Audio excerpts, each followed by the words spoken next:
Do they? No. Do the people need it? I don't know. No, Maybe they don't. I don't think so. It's episode 67. 67 times we've done this. I actually know why. I know why it's episode 67. Oh? Because I had to go back and look for the episode number for doorbells, which was 59. So in the episode doorbells, this is the homeowner's minute. I'm jumping in. Okay. Right in the deep end. In episode 59, you told me, I don't like the idea that it's powered by a battery. You're going to have to be recharging on that thing all the time. Well, it's been 8 weeks and I finally got an email that says your doorbell is low on battery. Please charge. That is a long time for a battery. Yep. In something the size of your hand. Yeah. Okay. Well, I will eat my words on that. 8 weeks is a long time. Well, who knows? In 2 years, the battery may not hold up 8 weeks. But for now, I'm impressed. So, okay. So then here's the other question about the doorbell thing. You take this battery out, right? No. Okay. You just have to straight up replace the whole battery whenever you replace it. You take the entire doorbell assembly. It has two little safety screws. You take those off. You just slip the entire assembly off, and you go plug it into a USB port. Okay, so during that time, you just have no doorbell, or you just have a normal doorbell? No, you have nothing. Okay. So then the A+ longest term plan move is to have two of these things and go back. You can actually hardwire them with power. You don't have to battery operate them. Okay, that was actually my real question, because I feel like that must be possible, because taking it out every 8 weeks and then charging it for a night or whatever seems insane. They make two models that require hardwire power because they are 24-hour recording like a security camera. Oh, yeah, okay, I see that. And then they make this lower-end model that is kind of like motion-activated, and that model you can either hardwire or you can battery operate. And since I don't have a functioning transformer currently, and I didn't want to do all the wiring, it's currently battery operated. I may in the future, if I want to install like a cool ringer and all that sort of stuff, other than the little Wi-Fi one that we have, may do that because it can then operate the ringer at the same time. But my review of it 8 weeks later is it's a nice, somewhat of a, hey, if somebody comes and messes with my house, maybe there's this camera that can catch them. And more than that, the convenience of saying oh, somebody's on their way to my house and I got this little motion detection notification. I'm going to go to the front door, and I open the front door and there's Andrew with all of his games, and I can help him carry them inside. Yeah. That seems cool. The use case makes more sense to me when it is not like some kind of 24-hour surveillance thing, because that's the part where it seems to me like you're not actually going to see enough from your literal doorbell. I think that if you're concerned about recording your property and having all that sort of stuff, you should get a real security solution. Yeah, you should buy those cameras at Fry's and set up your own recording system on site so that you're not paying somebody else to do it. Make a system that covers your property if that's your actual goal. There is the okay, but if somebody's messing around in front, there's a chance for me. We have kids that run up and down our street all the time, so I'm not sure. I don't need a notification every time the neighbor's kids play basketball or whatever. Right. You can set your zones so that it doesn't pick up your sidewalk or whatever. Sure. So overall, good, mostly because I do less hanging out in the front of the house where I can see people pulling up, and so now I get a notification on my phone. Anyway, so there you go. 8 weeks later. Oh, okay. I wasn't supposed to say the brand. Whatever. YOLO. Video doorbell. Got there. We got there. Nice, man. How about you? How's your car? So my car is now officially in a shop. Although I learned the shop doesn't actually work on the weekends, and they're certainly not going to do any of this work today. So it's really just sitting there for 3 days. But that's fine. Whatever. They can hold on to it. I'm not paying for that or the rental car, so not my problem. Right on. What'd you get as a rental? So, kudos to the insurance company for setting up the rental car and everything. And I have never used Enterprise Rent-A-Car before. Have you? They're a big chain. I actually use it for work pretty much exclusively, just because they work with us up in Hollywood pretty easily. On vacation, I kind of flip around, but Enterprise has been okay for me. Yeah, generally on vacation, I kind of just shop around and see whatever price is good, and Enterprise was never the best. Yeah. But their service is really nice, I can say. They don't. Every person that I spoke with, both on the way there and they came and picked me up from the shop, which is nice because I had no way to get there, and the shop people were like, yeah. No, I guess that is their thing. They say Enterprise, we pick you up. Yeah, that's literally their thing. So that was very helpful. And the shop just called me like, hey, we got a customer here that needs to come to you guys. So like, oh yeah, no problem. They showed up within like 5 minutes. So that was very nice. Cool. Yeah, the people there were all very professional, and they got me there and got me all taken away. The reservation was already filled out by the insurance people, so they were just like, great, which car do you want? And I'm like, wait, what? I get to choose? That's so unusual. Because, normally you're on vacation or whatever, you're just grabbing like a midsize or a whatever kind of small car you need. Unless you're somewhere that you need 4-wheel drive. Right. Or it's like, oh, okay, well, I need to have space for all these bags in the back plus groceries and stuff. So I guess we get a full size or something. I don't know. Otherwise you're buying like a Toyota Yaris or whatever most of the time, right? Yep. So they're like, oh, do you want this Camaro over here? And I was like, yes, but actually, no, I don't. And he's like, oh, okay. Yeah, the Camaro's real good. But like we have this, got this SUV over here. Do you want that? I'm like, yeah, I guess. I don't know. Like, I guess I'm not paying for it, so I don't really care which one I end up with.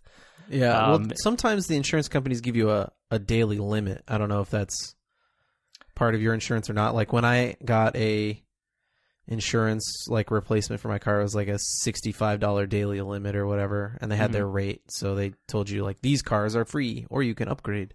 Yeah, I was not told any of that other than like there's $100 deposit like placed on your credit card, but that goes back once the insurance pays them.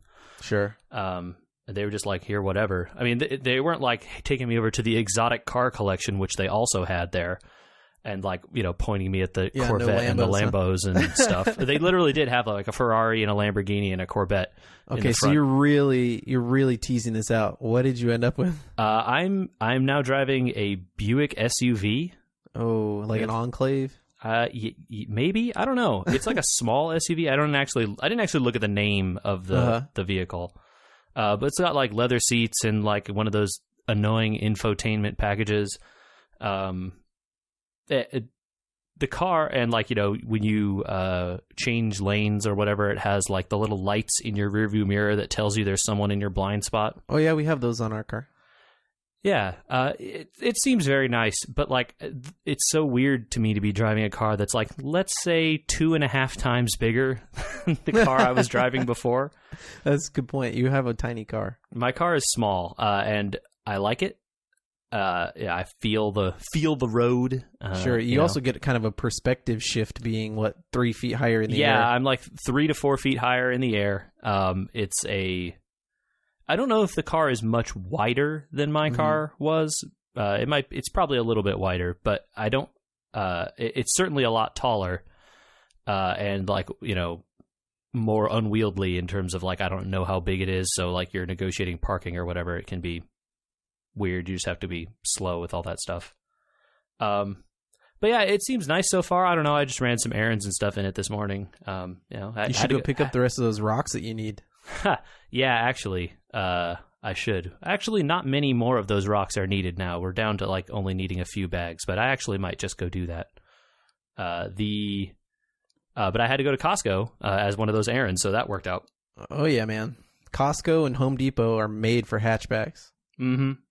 So I guess I said that backwards, but you know what I mean. Yeah. So we'll see how that goes.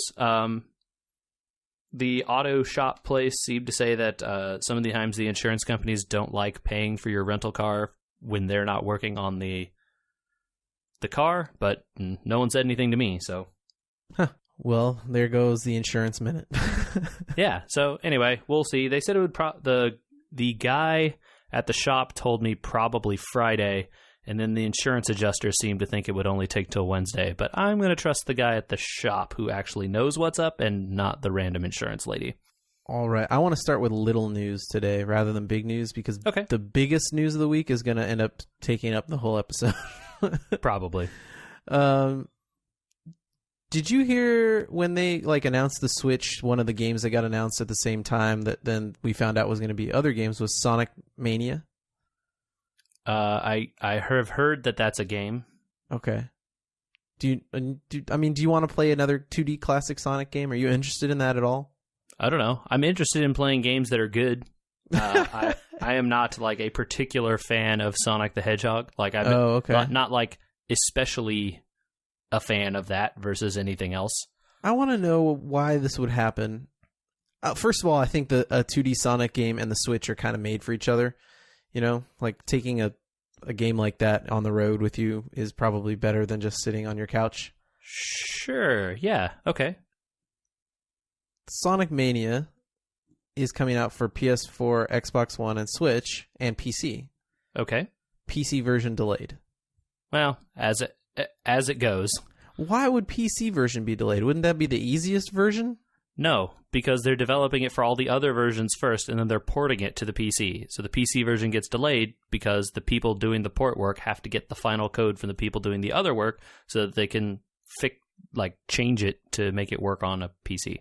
But everything's ARM now. Why shouldn't it? Why shouldn't it just work? What? Isn't it everything's ARM architecture now? No, nothing is an ARM. The things that are like ARM architectures are like your phone.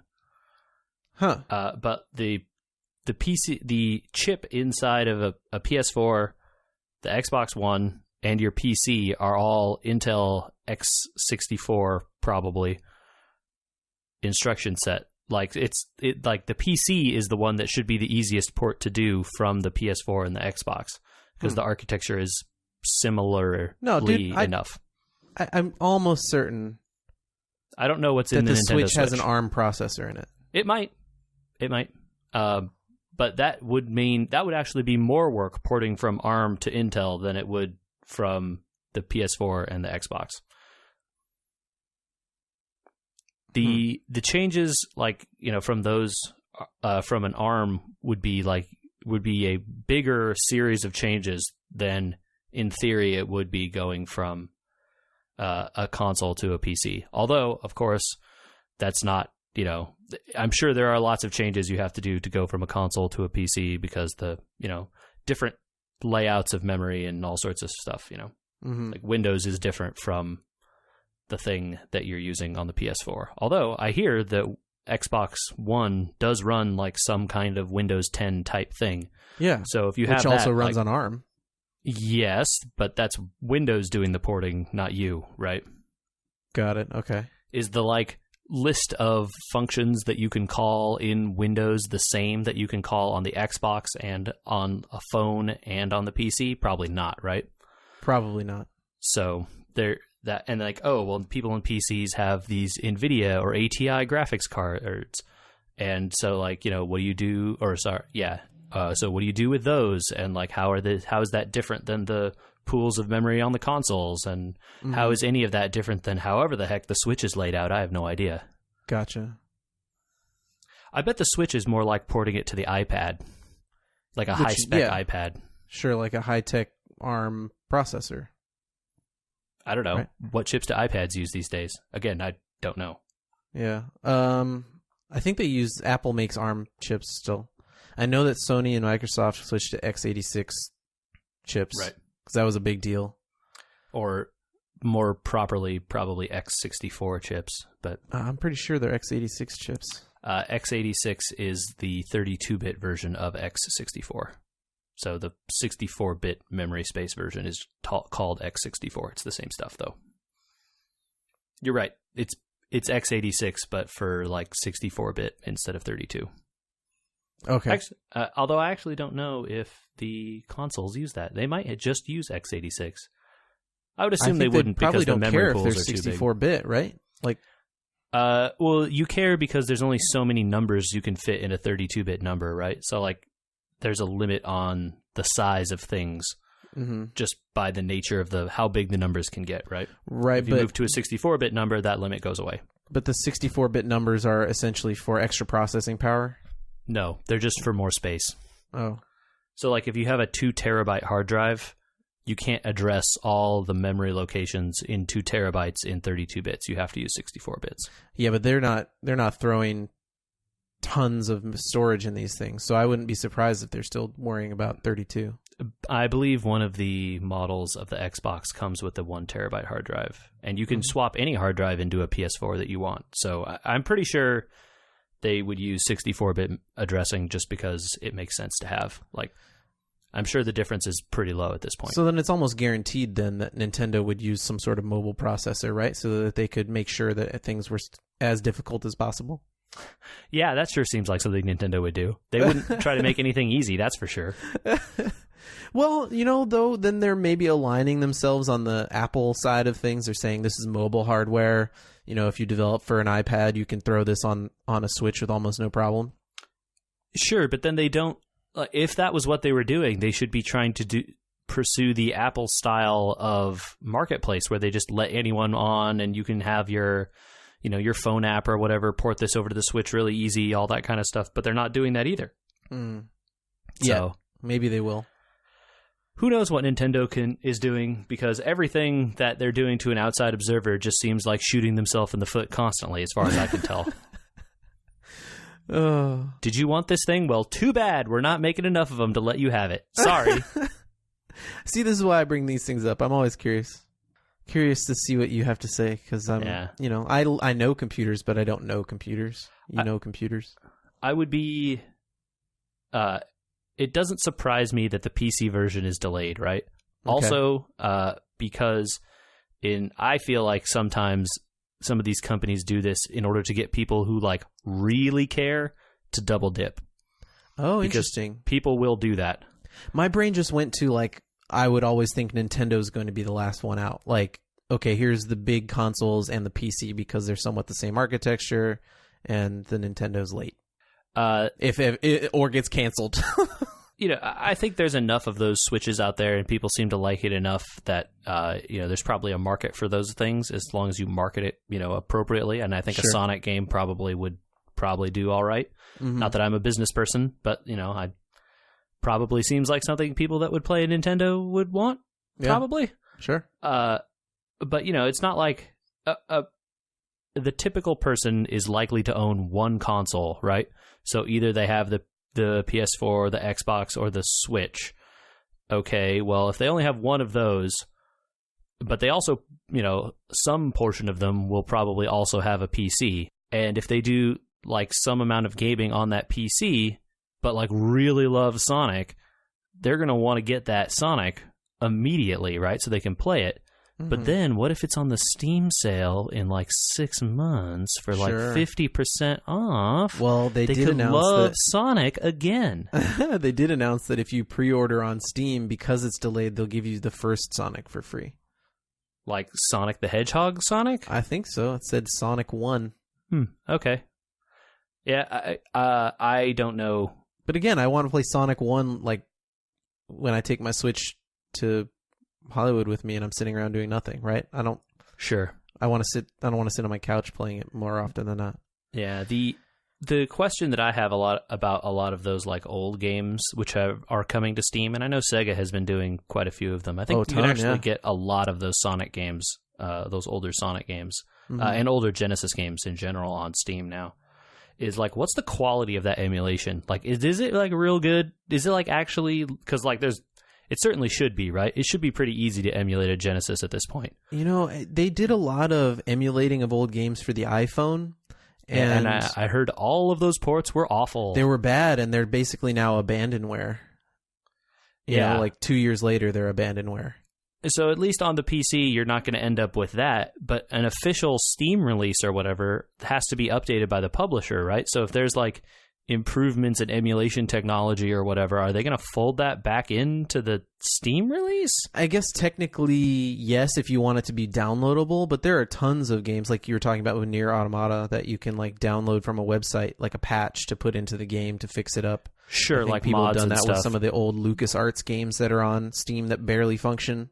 Totally. And it's just more my point that I don't trust Sega or whoever is doing these ports to keep their game running in like the best way, right? Whereas if I Sure. downloaded a freeware emulator and dumped my Genesis cart to my computer, right? Like then I know that the people who did that emulator really care about the emulation, and that whatever, file came off of my cart is going to probably run really well and play, as close to a Genesis as it could on my weird PC. Sure. So that's just like the kind of issue I have with downloading old games legally. Sure. I guess. That's why sometimes I am okay with it on like a 3DS where it's a curated marketplace. Sure. I know that Kirby game that I just downloaded during the sale last week is going to work 3 years from now on my 3DS. Totally. It seems like Nintendo at least is pretty strict about the like quality of the emulation that they've put on their systems. Mm-hmm. So it's like, oh, I have that like Zelda 4 Swords game on my 3DS, right?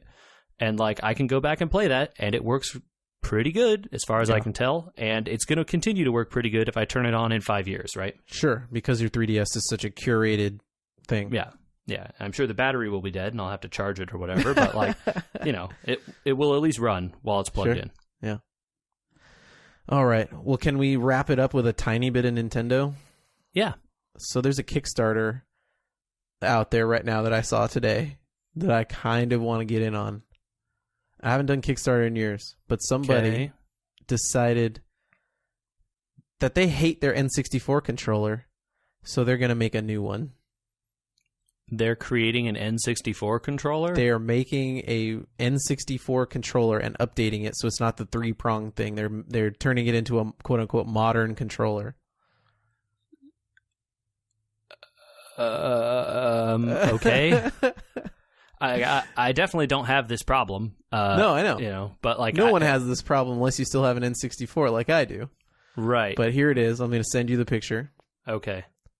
Of what it looks like. I'm eagerly awaiting this. All right, so Andrew is showing me this picture. I will link the picture on our Instagram and our Facebook. Sure. Whatever. This looks like a very normal controller. It looks like a current Nintendo controller, but like with old buttons on it that don't exist anymore. I wonder if pressing that A and B button on there is going to suck real bad. And might it be really annoying? Great position, are they? I wonder if you're like, well, I don't know. I have giant meaty hands, so I don't know if I'll have a problem with getting to that B. But I wonder if like a person with smaller hands might not enjoy it so much. Yeah, my thumbs will line up to hit that B and that A just fine. Although it'll be an awkward angle. It's kind of like down near. Yeah, you're gonna have to like reach in and over. It's kind of a strange place. But the rest of it just looks like any other controller I've ever seen, really. Right. So I guess maybe the question is like, how much is anyone using those C buttons on an N64? I never used the D-pad on an N64 controller. I always lined up my left hand on the stick in the middle and my right hand over by AB with the C buttons. Right. So that D-pad is in a prominent position and it doesn't really need to be. And the C buttons should be down where the A button and B button are, and the B and A button should be up where the C buttons are. Yeah, I think layout-wise, this makes more sense. But like, you're right in terms of like usefulness. Usage. Yeah. So, I mean, cool. I guess go them for doing this, but questionable. Someone will buy this, right? Someone is like looking at this and is like, yes, I can use smashes in Smash Bros. Like 8 million times now or whatever. Like, I'm so much better at C button smashes, which you aren't supposed to do or whatever. Sure, yeah. They are completely funded for $20 a piece, and they did call it the next gen for retro fighters. So it is, I guess, it's marketed as Smash people. For Smash people, yes. Okay. Which is why the C buttons might be where they are. Maybe. I have a question. Is this N64 Smash the one that people still play?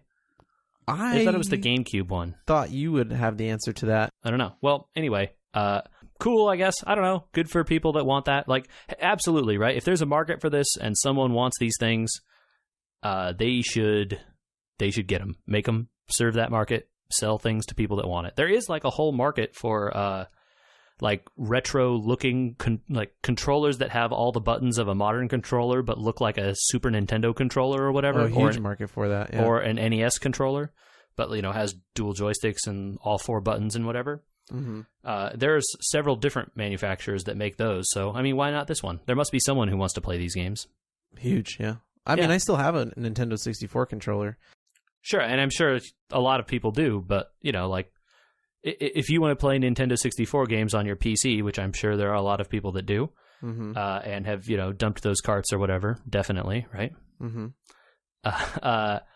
You know, and you want to use the, like, something closer to the original controller layout rather than having to, like, adapt your, you know, PS4 controller or your Xbox controller that you have plugged into your PC to try and make it work like an N64. Yeah. And this seems like a good solution for that. So their version doesn't have a USB on it. You'd have to use an adapter, although they say if they're fully funded and they get enough money, they will adapt it, or they will create a USB version. Okay. Well, you know, and those adapters also exist too. So yeah. And you can still use the memory cards in Rumble Pack too. So all right, man. They really did. They did all of it, because God forbid you go without that Rumble Pack. That went way longer than I thought it would. I didn't think you'd be interested in that at all. Oh, you never know. I have opinions on everything. I just don't know it yet a lot of the time. There you go. All right, it's time to start the Blizz. Okay. We're going to start, though, with Overwatch getting deathmatch. So I saw that item, and then I immediately stopped reading that article because I don't play that much Overwatch. So, like, did they give any reason why? Because people want deathmatch? Okay. That just strikes me as really weird. Why is it weird? I mean, there's only... If you're really playing the game and you're not playing a bunch of custom games, there's, like, Capture the Flag. There's the normal payload maps. The payload stuff. Or attack the position maps. Right. And specialty maps when events happen. And there's, like, the zone stuff, right? Where you have to, like, hold the zones, King of the Hill kind of stuff. But, like, if you played Halo ever, what was the mode everyone wanted to play all the time was deathmatch, right? Just like deathmatch, it was TDM, deathmatch, though. deathmatch. Everyone wanted to play TDM, I thought, right? Team deathmatch? Yeah. Which so, both are coming. Okay, adding team deathmatch makes perfect sense to me. Okay, both. Like, I think they said both were coming. That part would at least make perfect sense to me, right? Like, the game is built as a team game. They continually emphasize how important it is to have teamwork and to use your powers together and to, like, you know, use characters and, you know, that synergize with each other and to have your healers and your tanks and your whatever. Yeah. But, like, single player, like, 1v1, or not 1v1, but, like, you know, one versus all Call of Duty style almost deathmatch makes no sense to me in Overwatch, because, like, why everyone is going to end up gravitating towards, like, the same 2 or 3 characters. Sure. A bunch of characters are going to be completely useless in that mode. Like, is someone going to ever pick Mercy? Why? Like, it would be a waste of time, it seems. Like, half of your powers are useless. I want 12v12 or something like that. That would be interesting. Like, just, like, you know, open it up way big. Yeah. And, like, you know, I'm sure they'll have solutions to the deathmatch stuff, because, like, you know, everyone spawns in the same room in Overwatch, right? Right. So, like, you know, how are they? Does everyone just immediately turn to each other and start firing? Like, I'm going to pick Pharah and rocket everyone in the face before they can move. Right, yeah. The deathmatch, like, solo deathmatch part doesn't make a lot of sense to me. Team deathmatch, though, sounds like it would be way fun. And, yeah, you would get some not useful classes, right? Like, again, you know, then you at least have a place for healers, which, even if they're not very good, maybe, like, okay, well, do I really want to play Lucio here? Yeah, well, you'd almost have to have a Mercy, right, to keep your team alive. You bring people back right away, so that you or you just shoot them better and, like, pick another guy that's good at shooting, because keeping people alive doesn't hurt you, right? You just have to kill them faster. Sure. So, you know, that mode makes a little more sense to me, you know. But, like, you're right, though. There would be a place for having a Mercy or a Lucio guy, or, you know, an Ana or whatever, like a healing type character on your team in a team mode. But in a solo mode, I am never going to pick, like, Lucio or Mercy or Ana or whatever the other healers are in that game, right? Right. So then, might as well call it 76 mode. Yeah, like, you're going to want to play Soldier 76 and Hanzo and Genji and, like, maybe Pharah, I guess. I don't know. Like, I forget. I don't even know. McCree. I don't know who's good in Overwatch anymore. But, like, there's going to be a bunch of classes of people who you will not want to pick. No one's going to pick Reinhardt in that mode. He's going to be awful because he can't turn fast. He's just going to get wrecked by the guy running in circles around him. So, that's really weird to me that they would add like a solo deathmatch mode. But I mean, I guess they added 1v1s, so what? Who knows? Yeah. There you have it. All right. I haven't touched it, JJ, but you have. Yeah, Andrew. Hearthstone. The Lich King. Actually, before we talk about Hearthstone, I want to have a digression here really quick to really this is a complete segue to something not related to the podcast at all. Andrew, do you know what the transatlantic accent is? No. So do you remember, have you seen old movies and, old picture, newsreels and stuff where they're talking yeah, like, sure, uh-huh. Hello, from the friends, 40s? we're here. Yeah. Hello, friends, we're here telling you the news from the 1920s. Uh-huh. Like that kind of way of talking. Uh-huh. That was a way they purposefully taught broadcasters to speak and, people on TV and radio to speak so that it would sound like they were from somewhere else. Because no one sounds like that? Because no one sounds like that. It's an invented accent that they forced everyone in radio and TV to speak for a while. So they wouldn't sound regional? Yes. Huh. So I was listening to some stuff today, and they were talking that way, and I ended up looking it up because they talked about this. And sorry, I had this Wikipedia knowledge was burning a hole in my mind. You went down a click hole. I did. The Wikipedia hole. So now you have to talk like that the rest of the episode. Oh, wow, that's going to be really difficult to do, Andrew. I don't know if I can do it. Especially since it seems like you have to talk a little bit faster to maintain that accent. Which means you have to think faster, too. Yeah, I can't do that. No offense. Okay, we're done. Yeah. So the Knights of the Frozen Throne Hearthstone expansion did finally drop. And it is pretty rad, I will say. I opened a good number of packs. I did pay for the pre-order. Okay. After all. And I had about 80 packs worth of gold. Wow. So yeah, dude, double gold is pretty good, it turned out. So yeah, I got quite a bit of gold, and opened a large number of cards, of packs there. And it's really fun. The decks that I've been seeing are interesting. Of course, it's early days, on the expansion so far. So it's always fun in the early days, right? The early days before everyone has kind of figured out the best decks and stuff are usually more fun than later. But I will say that I have done the adventure or the solo adventure stuff, and it is really good.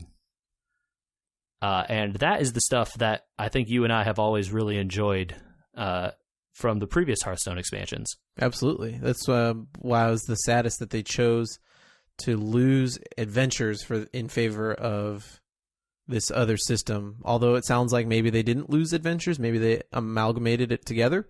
Yeah, so it sounds like every expansion now is going to have some of these solo content. Okay. Which they are still rolling out in the same way over the course of a few weeks. So okay. So this week there is the prologue mission and the first wing of 3 bosses. Mm-hmm. Next week there will be another one, and then I think the week after that is the final one. Cool. And the bosses are pretty cool. Do you want me to talk about them? Would you like to know a little bit about how those bosses work? It might get me to drag back in, maybe. Okay.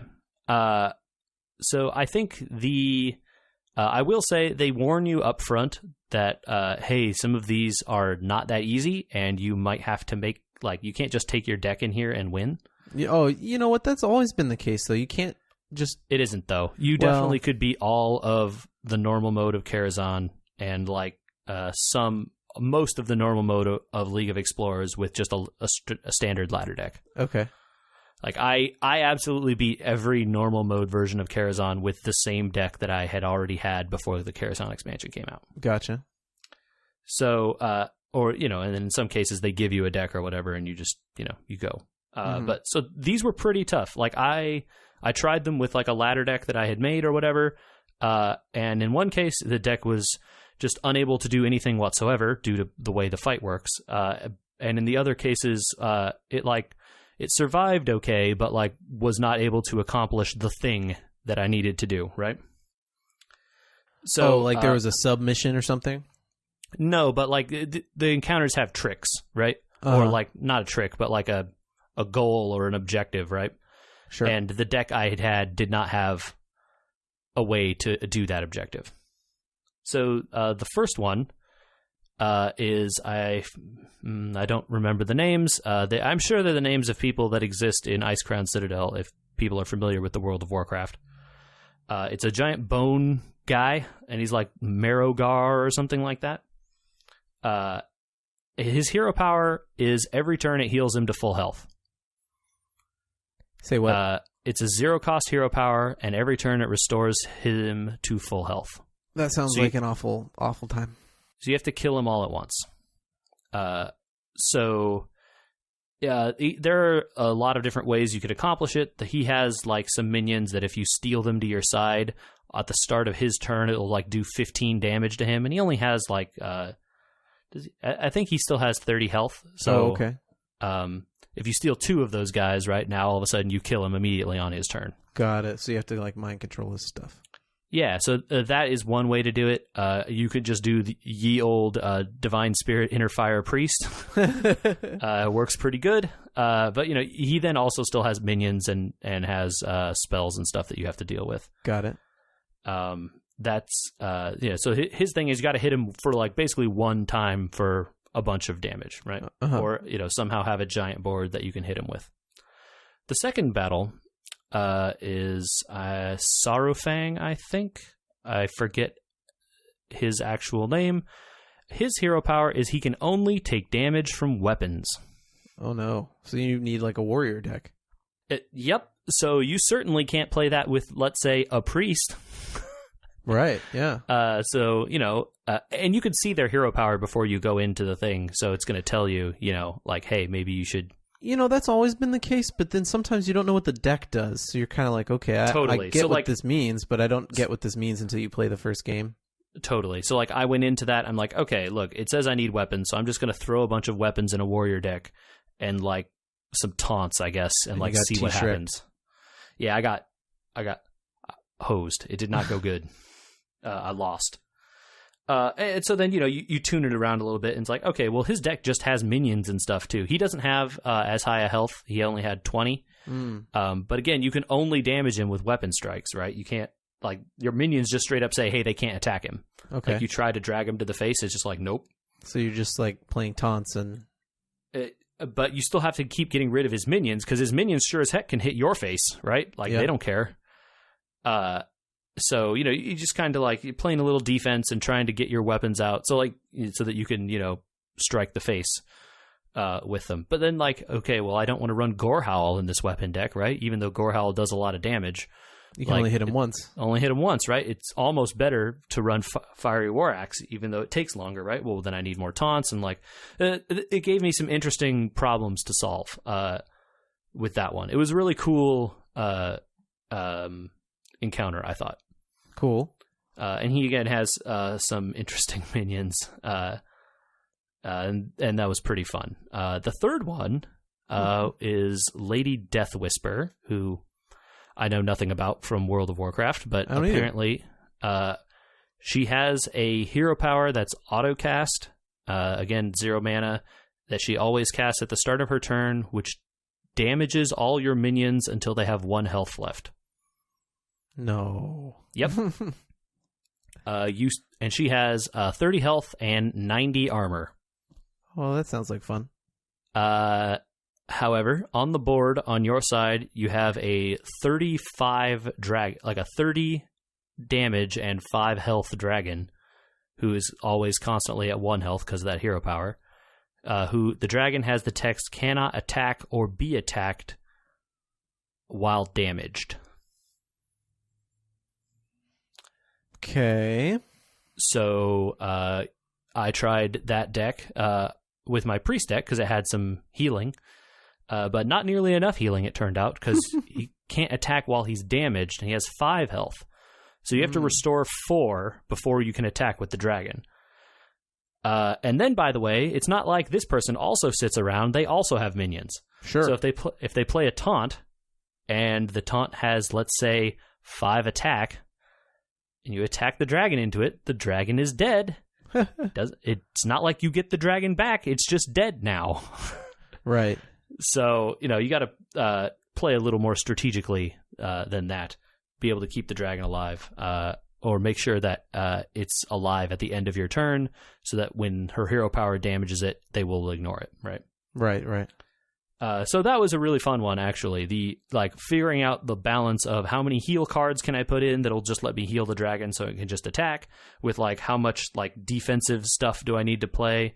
Because they still have to attack your taunts or whatever, but if you don't clear their guys away, they're going to keep hitting you in the face, right? And they're going to ignore that giant dragon. Sure, of course they're. And then you're going to get killed, right? Well, the dragon has text that makes them ignore it, right? So that was a pretty cool one. I had to try that one quite a few times again and make several revisions to my deck to get past that one. Cool. I really enjoyed that. The audio work and stuff is good. There's some good jokes in there as well. It was one of the best parts, I think, is the audio and when you'd click around and can see, where you do all the different things you could do to try and experiment with getting them to give you different lines, taunting. When I lost the battle against Lady Death Whisper, Arfus is the guy. The Lich King is the one always taunting you. When you lose or whatever. He has good lines when you go into each one. He's like, "Oh, this was my first legendary minion. I crafted this whole adventure around this guy. You're in so much trouble." Kind of. Except he sounds all Lich King-y instead of petulant. He has some verb on his voice.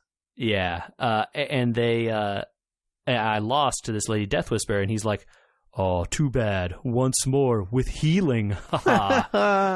That was pretty good. But it also kind of gives you a clue, hey, maybe this is what you should be doing to beat this encounter, right? Uh-huh. So all of them had little hints there, if you lost, to sort of help you maybe try to build your deck in this direction. Which was cool. If the game were able to keep putting these types of things out without the adventures coming, so let's say once a week they drop 2 new solo encounters, I think I'd be back in. You need that real trickle feed. But it would give me something to do in the game. I'm uninterested in grabbing gold to get new packs for a ladder experience that I hate after I finish doing the single player stuff, right? There's no single player stuff in the word I'm thinking of is Gwent. There you go. In Gwent, although there appears to be possibly a single player in the works there. I don't know how robust that's going to be, or if I care.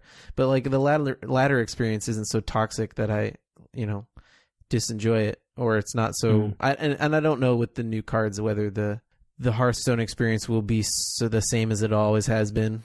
I can definitely tell you, I am really enjoying the games that I've played since the expansion came out. Nice. But this is the time of the expansion cycle when the game is the most when fun, you can actually play decks you come up with by yourself. Yeah. And there's some cards that are obvious fit-ins for decks that were already good. Yeah.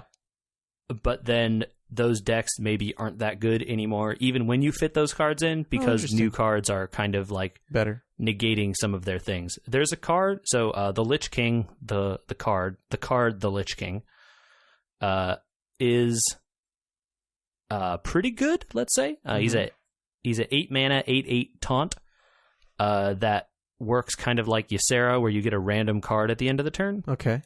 The random card is a Death Knight card, which is special cards that you can only get from him, kind of like Ysera. And all these Death Knight cards have varying mana costs and do a bunch of really crazy stuff. What about the card Arfus? Yes, what a great card. Good name. 4 mana 2/2. It's a ghost dog. That also gives you a Death Knight card. A Death Knight card as a death rattle. Yeah. I have Arfus, but I have not put him in a deck. I feel like between him and the Lich King, I mean, you're really asking for this game to possibly get broken. The Lich King himself, though, is pretty good. And one of those Death Knight cards is called Death Grip. Mm-hmm. 2 mana spell that steals a card from your opponent's deck and puts it in your hand. Whoa. It doesn't just copy it. it takes it from them and gives it to you. So that's 2 interactive cards in this set. Yeah, and let me tell you, I was playing one of those like Kazakus and Raza the Unchained priest decks. And he stole my Raza the Unchained, and that sucked real bad. Auto concede. No, I didn't concede. Did I win that one? I think I ended up losing that one, but it was close. Huh. That deck is pretty fun. The Priest Death Knight goes really well, it turns out, with Raza the Unchained, because making your hero power cost 0, which then refreshes itself after you play a card, is pretty good. Yeah, who would have thought? Yeah. So that is a pretty fun deck that I've been playing a little bit of and enjoying a lot of. But I've seen some people playing that Warrior Death Knight. I've seen the Druid Death Knight. I have beaten Jade Idol Druid without using the card that just blows up all the Jade Idols. Wow. Using that Priest Kazakus Reno style deck, Mm-hmm. And it was pretty good. You just hit them in the face, man. So yeah, really, really fun game so far. This is the best time of the Hearthstone year, Right. Right on, dude. That is pretty cool. I will definitely keep doing that. You may have convinced me to try the single player stuff. Yeah, if nothing else, you should do it just because like you say, if you tune your deck enough, I'm sure you can beat it with like all basic cards or whatever, mm-hmm. and you have quite a bit more than just basic cards. So right on. Is it time to end? I feel like we didn't talk enough. The long pod has washed away all memories of the time before the pod. I know. It's so true. It's so true. All right. Well, we'll be back next week. I'm sure you'll have more Hearthstone news. And I've been trying a little bit of a game that I think I'll have some time to talk about. Ooh, teasers. Yeah. Mobile game. We're going to talk to the mobile peeps where the money is. I like it. All right, man. Where can they get at us? Well, you can get at us on the internet in many different places. Follow our Instagram, which is We Were Gamers. Hit us up on Facebook, which is also facebook.com/We Were Gamers. We're on Twitter at We Were Gamers. We have an email. If you want to send us questions or whatever to this podcast, we will read them and attempt to answer them anyway. And that is podcast@weweregamers.com.